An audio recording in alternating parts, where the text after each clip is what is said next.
Moses, he grew up in Egypt back in 1300 BC. He was born of peasants in a real poor place where they didn't have TV. One day his mother was afraid for his life, so she put him in the river Nile. She surrounded him with reeds and covered them with tar so he'd stay afloat for a while.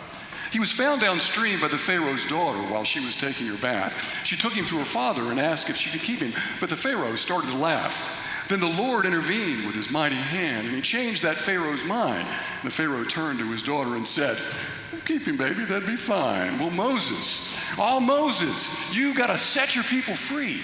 You got to take them out of the land of bondage, and a leader you got to be. You don't think that you can do it, but the Lord God says you can. You've got to suck it on up and hold your head high and let God lead you to the promised land. Well, Moses grew. And as he matured, he became a very strong man.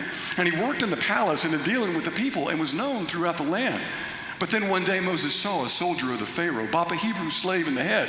And he ran up to the soldier and he hit him and he beat him till he killed that soldier dead. He had to run away out into the desert, and he stayed there a good long while. But the Lord was watching over and always taking care of him mile after mile after mile. Finally, one day the Lord spoke to Moses and called him from a burning tree. He said, "Moses, take your shoes off and bow your head. Come over here and listen to me. Hey, your people back in Egypt, remember on the Nile where they need someone to come and set them free. You're the one I choose, and I promise you won't lose as long as you keep trusting in me. You got to keep trusting in me." But Moses was afraid because he couldn't speak the language, and he didn't think that he could do it right.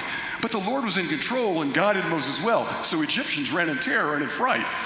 The rest you probably know, and if you don't, it's in the book that tells us how to live our lives each day. But the moral of the story isn't fun or allegory. It just says to trust in God and know his way. So if you're called by the Lord to lead some people out of bondage, then you'll know just exactly where you stand. You've got to suck it on up and hold your head high and let God lead you to the promised land. You don't have to be a Hebrew to go to the promised land. Come on, Moses. 1, 2, 3, 4.